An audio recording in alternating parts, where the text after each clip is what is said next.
Argentina के अंदर जो है आप पासपोर्ट कैसे हासिल कर सकते हैं 2 साल के बाद। बाय बर्थ जो है वहाँ पे ऑप्शन था ना कि आप बाय बर्थ भी अगर बच्चा पैदा होता है तो उसके माँ बाप भी सिटीजनशिप हासिल कर सकते हैं। और फिर जो है अर्जेंटीना का बहुत फ्लेक्सिबल लॉ था मैरिज के हवाले से कि आप अर्जेंटीनियन सिटीजन से अगर शादी करते हैं तो तब भी आपको डायरेक्ट सिटीजनशिप मिल जाती थी। अर्जेंटीना ने न्यू ऑप्शन निकाला है सिटीजनशिप बाय इन्वेस्टमेंट का, क्योंकि मेन चीज़ ये है कि सिटीजनशिप बाय इन्वेस्टमेंट प्रोग्राम इन्होंने निकाला है, जिसकी वजह से इन्होंने बाकी सारे तरीके सख्त कर दिए। अस्सलाम वालेकुम जी, कैसे आप लोग? उम्मीद है आप ठीक होंगे। अर्जेंटीना के हवाले से ये वीडियो बना रहा हूँ, अर्जेंटीनियन सिटीजनशिप और जो थोड़ा सा वहाँ पे चेंजेस आए हैं अर्जेंटीना में रेजिडेंसी के हवाले से और सिटीजनशिप के हवाले से। तो ये अपडेटेड मैं वीडियो बना रहा हूँ, क्योंकि इस टॉपिक पे पहले मैंने वीडियो बनाई थी कि अर्जेंटीना के अंदर जो है आप पासपोर्ट कैसे हासिल कर सकते हैं 2 साल के बाद, या रेजिडेंसी कैसे हासिल कर सकते हैं। और बाय बर्थ जो है वहाँ पे ऑप्शन था ना कि आप बाय बर्थ भी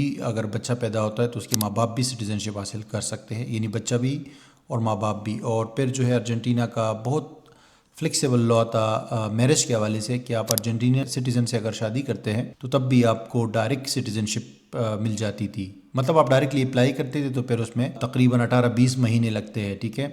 रिसेंटली हुआ ये कि अर्जेंटीना में भी गवर्नमेंट चेंज हो गई है ना, मतलब अभी 2-3 साल से नया जो प्रेसिडेंट आया है, मलाई नाम है उसका। तो मलाई जो है वो बिल्कुल ट्रम्प स्टाइल का प्रेसिडेंट है और वो इमिग्रेशन के फेवर में नहीं है। मतलब जो फ्लेक्सिबल लॉज थे पहले अर्जेंटीना के, बहुत इजी लॉज थे, सिर्फ 2 साल बाद आप सिटीजनशिप हासिल कर सकते थे लीगल रेजिडेंसी के थ्रू, वो उन्होंने स्ट्रिक्ट कर दी है। और अभी जो बाय बर्थ माँ बाप को जो सिटीजनशिप मिलती थी, बच्चे को तो अभी भी मिलेगी, लेकिन माँ बाप को जो सिटीजनशिप मिलती थी अब वो जो है नहीं मिलेगी डायरेक्टली अगर आप अप्लाई करते। तो वो अब सिस्टम इन्होंने ख़त्म कर दिया है।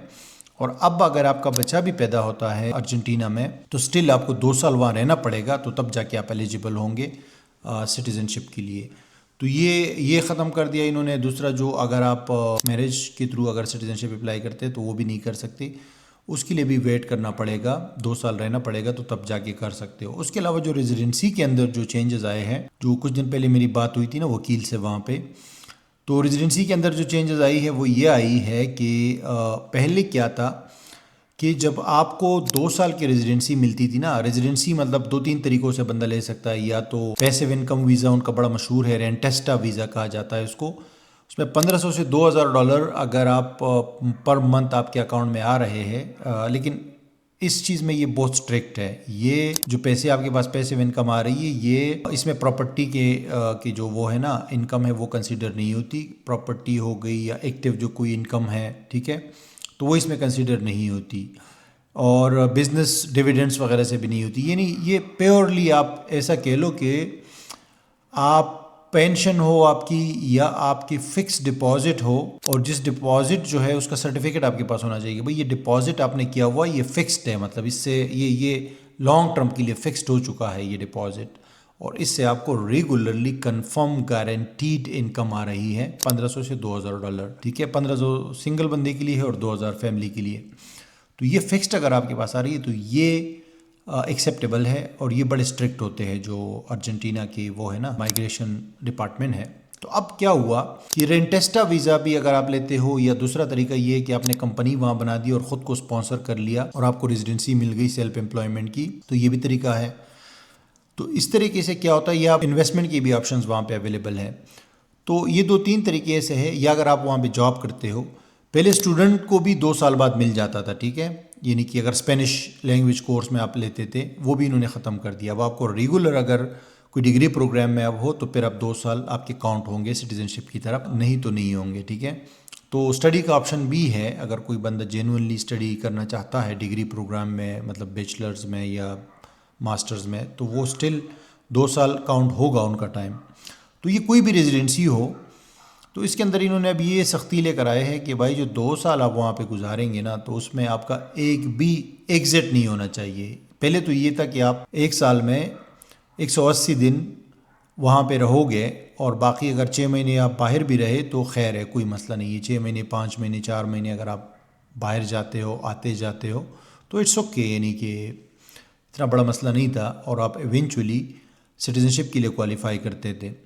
लेकिन अब इन्होंने सख्ती ये कर दी है कि भाई अब 2 साल जो है वो पूरे के पूरे आपने वहाँ पे गुजारने हैं, एक दिन के लिए भी बाहर नहीं जा सकते, तो तब जाके आप सिटीज़नशिप के लिए क्वालिफाई करेंगे और सिटीज़नशिप के लिए अप्लाई कर सकते हैं। और अगेन आपको फिर स्पेनिश लैंग्वेज भी आनी चाहिए, क्योंकि अर्जेंटीना में स्पेनिश लैंग्वेज बोली जाती है और आपको स्पेनिश लैंग्वेज आनी चाहिए। आपको थोड़े से मज़ीद जो है वहाँ के हिस्ट्री और कल्चर के बारे में भी पता होना चाहिए, इसलिए इन्होंने ये स्ट्रिक्ट कर दिया है, ठीक है। लेकिन इस पे आगे जो है तकरीबन 18 महीने और टाइम लगता है जब आप अप्लाई करते हो।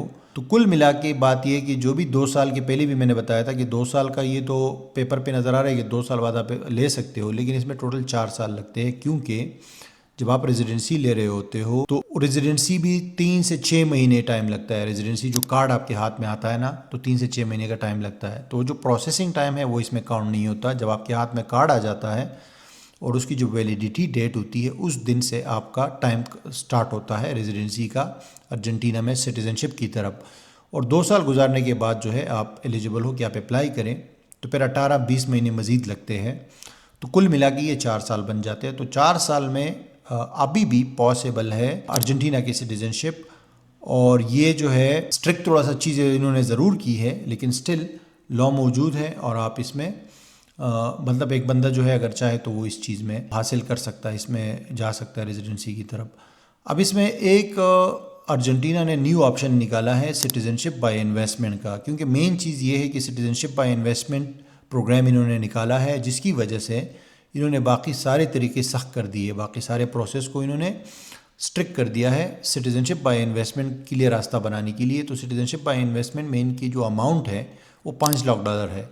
अब $5 लाख जो है बिज़नेस में भी आप इन्वेस्ट कर सकते हो, ये रियल एस्टेट में भी इन्वेस्ट कर सकते हो, ये फिक्स डिपॉजिट भी बैंक में हो सकता है।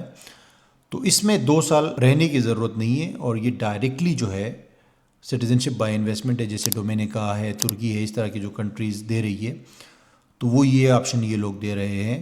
और लेकिन इसकी अभी मसला ये है कि इन्होंने अनाउंस तो किया है, लेकिन अभी प्रैक्टिकल स्टेप बाय स्टेप क्या प्रोसेस होगा इसका वो अभी इन्होंने पब्लिश नहीं किया है। तो उसका हम वेट कर रहे हैं, जैसे ही वो आ जाएगा तो फिर मैं उस पर वीडियो बनाऊंगा, आपके साथ शेयर करूंगा कि प्रैक्टिकल स्टेप्स उसकी क्या है।